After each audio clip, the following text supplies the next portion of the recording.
grande bénédiction qu'on a dans cette génération, c'est que Dieu nous a donné un homme comme le prophète Joël Francis Tatou, auprès de qui on peut apprendre les choses. Le thème, c'est pourquoi Dieu envoie-t-il des prophètes aujourd'hui.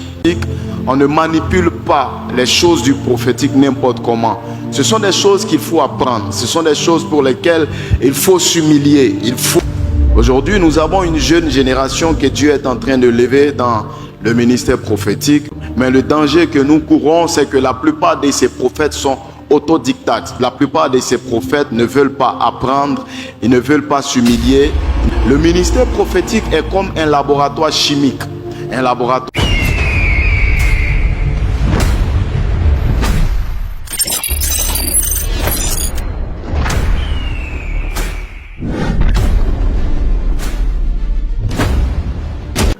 Voilà, pour ceux qui ne sont pas habitués, excusez-moi si je parle calmement. C'est comme ça que je commence toujours mes prédications et mes messages. Ma vie est un peu comme un avion. Je démarre doucement, je décolle tout doucement et quand je monte, on ne me retrouve plus dans le ciel. Le thème, c'est pourquoi Dieu envoie-t-il des prophètes aujourd'hui. Déjà, un thème pareil est un peu spécial parce que c'est un thème qui est en même temps une question à laquelle il faudra une réponse ou des réponses. Donc quand un thème est une question, cela soulève de grosses difficultés parce que le message qu'on donne à propos de ce thème devient la réponse qui vient pour répondre au thème qu'on nous a donné. Alléluia. Mais avant de partir plus loin, j'aimerais dire quelque chose de très important. Mon mandat, mon ministère, mon appel, c'est le ministère prophétique. Mon mandat, c'est le prophétique. Et mon message est un message prophétique. J'ai appris le prophétique auprès de mes pères et j'ai toujours prophétisé depuis mon enfance. J'ai commis beaucoup d'erreurs que j'ai payé d'ailleurs très cher, mais je continue toujours à apprendre auprès de mon père et auprès de mes mentors. Un jour à Paris, dans un talk show, on m'a posé une question et on m'a demandé qu'est-ce que tu aurais dû faire que tu n'as pas fait et qu'est-ce que tu aurais pu faire que tu n'as pas fait ou qu'est-ce que tu voudras faire que tu n'as pas fait dans le ministère prophétique. Je leur ai dit, la seule chose que je veux faire que je n'ai pas fait avant, je veux apprendre davantage parce que j'ai pas eu le temps de beaucoup apprendre à propos du ministère prophétique. Aujourd'hui, nous avons une jeune génération que Dieu est en train de lever dans le ministère prophétique, une génération de prophètes, une émergence de prophètes voyants, de nabis, de rois, de chosés, de prophètes écrivains, de prophètes songeurs, plusieurs types de prophètes et plusieurs races de prophètes que Dieu est en train d'élever. Mais le danger que nous courons, c'est que la plupart de ces prophètes sont autodictates. La plupart de ces prophètes ne veulent pas apprendre, ils ne veulent pas s'humilier, ils ne veulent pas apprendre auprès des maîtres ou aux pieds des maîtres. Et c'est un danger. Le ministère prophétique est comme un laboratoire chimique. Un laboratoire dans lequel le prophète tient son office de prophète. Et vous savez tous avec moi qu'on ne laisse pas entrer une personne n'importe comment dans un laboratoire, sinon cela peut causer la vie cela peut causer la perte de plusieurs personnes dans une population. C'est la même chose dans le ministère prophétique. On ne manipule pas les choses du prophétique n'importe comment. Ce sont des choses qu'il faut apprendre. Ce sont des choses pour lesquelles il faut s'humilier. Il faut aller au pied des maîtres, au pied des pères.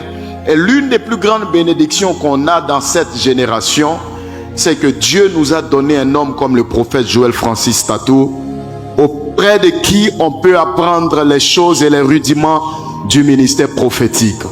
Je parle calmement parce que je veux enseigner ce matin sur le ministère prophétique. Amen.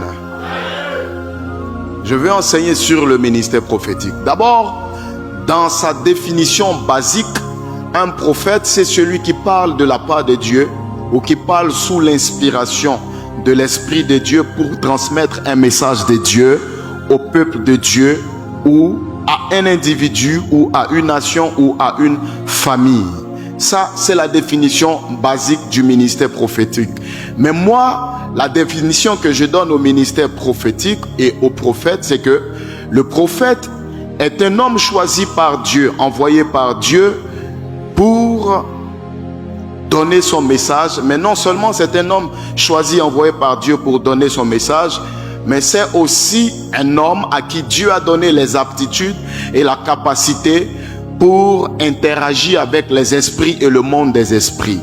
Parce que le ministère prophétique, c'est la spiritualité à 100%. Un homme qui n'est pas capable d'élever son esprit dans le monde spirituel n'est pas encore prêt à être un prophète. Un homme qui n'est pas capable à interagir avec les esprits n'est pas encore prêt à être prophète. Donc un prophète, c'est d'abord celui qui interagit avec Dieu, mais c'est aussi celui qui interagit avec le monde et le mouvement des esprits d'enseignement. Écoutez-moi très bien. Quand Dieu a créé le monde, la Bible dit en Genèse chapitre 1, le verset 1, au commencement, Dieu créa le ciel et la terre était informe et vide, il y avait des ténèbres à la surface de l'océan et l'Esprit de Dieu se mouvait au-dessus des eaux.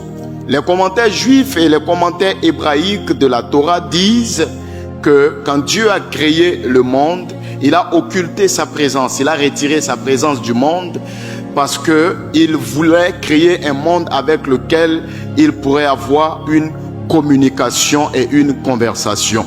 Donc le Dieu que nous prions, le Dieu créateur du ciel et de la terre, est un Dieu de conversation. Donc il a occulté sa présence pour devenir un interlocuteur entre lui et sa création. Donc Dieu ne s'est pas retiré pour abandonner le monde, Dieu s'est retiré pour devenir un interlocuteur. Et il voulait avoir un rapport avec sa création. Il voulait avoir une communication. Si c'est parce qu'il devait introduire l'homme dans le monde. Et ayant introduit l'homme dans le monde, il a donné à l'homme une faculté qu'il n'a pas donnée à toute la création, c'est la faculté de parler. Donc, parce qu'il voulait parler avec les hommes, il a donné à cet individu la faculté qu'il n'a donnée à aucune créature et à aucun membre de la création. Dis-moi amen. Et donc, quand il donne cette faculté, c'est pour communier avec l'homme. Adam est donc dans ce monde avec sa femme. Mais quand Dieu commence la relation avec sa créature, avec son fils, parce que Adam, contrairement à Jésus qui est fils de Dieu et fils de l'homme, Adam n'a jamais été fils de l'homme, il a toujours été fils de Dieu. Parce que Adam n'a pas été engendré, Adam a été créé par Dieu. Directement, il avait la nature de Dieu. Jésus, par contre, il était fils de l'homme et fils de Dieu, parce que Dieu s'était choisi un corps dans lequel il avait mis la plénitude de la divinité et il a fait habiter ce corps 9 mois dans le ventre d'une femme. Donc Jésus avait deux natures. Il avait la nature de fils de l'homme et la nature de fils de Dieu. Contrairement à Adam qui, lui, directement avait la nature de fils de Dieu parce qu'il est descendu directement des mains de Dieu. Mais le problème que nous avons eu avec Adam, c'est que Adam, bien qu'il soit fils de Dieu, n'a pas été soumis au principe de l'évolution, à la loi de l'évolution. Alors que tout ce qui n'a pas été soumis à la loi de l'évolution connaît une chute brutale. Jésus, contrairement à Adam, est passé sous la loi de l'évolution. Il a été bébé 9 mois, d'abord un fœtus 9 mois dans le ventre de Marie et ensuite il a été accouché, il était enfant, il a grandi, il a donc dans la chair d'un homme appris l'obéissance, il a dans la chair d'un homme appris qu'on le gronde, il a dans la chair d'un homme subi qu'on le gronde, qu'on lui fasse des remontrances, qu'on lui fasse des réprimandes, des reproches, et il a grandi avec cette nature, il a grandi sous la loi de l'évolution. C'est pourquoi dans le jardin de Gethsémani, en Jean le chapitre 17, quand il fait la prière sacerdotale, à un moment, il veut renoncer à la volonté de Dieu, mais comme dans son enfance, il a été soumis à la loi de l'évolution, et il a été soumis à être obéissant à ses parents, dans la prière sacerdotale, il dit à son Père, non pas comme ma volonté, mais comme ta volonté. Parce que tout ce qui est soumis à la loi de l'évolution connaît ce qu'on appelle la structure humanitaire. Un homme qui n'est pas soumis à la loi de l'évolution connaît une chute brutale et fatale. C'est pourquoi c'est bon d'être petit, de commencer tout petit. C'est bon de gravir les échelons. C'est bon de travailler au pied d'un père. C'est bon d'être soumis à un père qui nous apprend des choses, qui nous fait des reproches, qui nous gronde, qui nous met la pression. Un père qui nous chauffe souvent. C'est bien de grandir sous ce type de pression, parce que ce type de pression nous permet d'être des serviteurs accomplis, des hommes et des femmes accomplis. Adam n'a pas été soumis à ça. Adam a tout eu cadeau gratuitement. Il n'a payé le prix de rien. Adam, quand Dieu l'a créé, Dieu lui a donné gratuitement un jardin. Dieu lui a donné gratuitement une femme.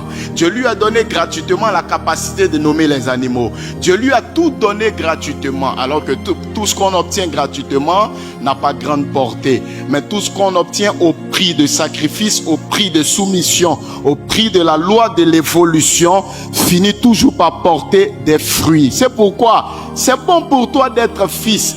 Parce que les bons fils d'aujourd'hui sont les bons pères de demain. Les mauvais fils d'aujourd'hui sont les mauvais pères de demain. C'est bon pour toi d'être un élève, parce que les bons élèves d'aujourd'hui sont les bons maîtres de demain. Les bons apprenants d'aujourd'hui sont les bons maîtres de demain. Il faut être soumis à ton père, il faut lui obéir, il faut le respecter. Un jour, quelqu'un m'a dit, mais Baba Uriel, pourquoi avec toute la grâce que tu as, tu respectes autant ton père spirituel?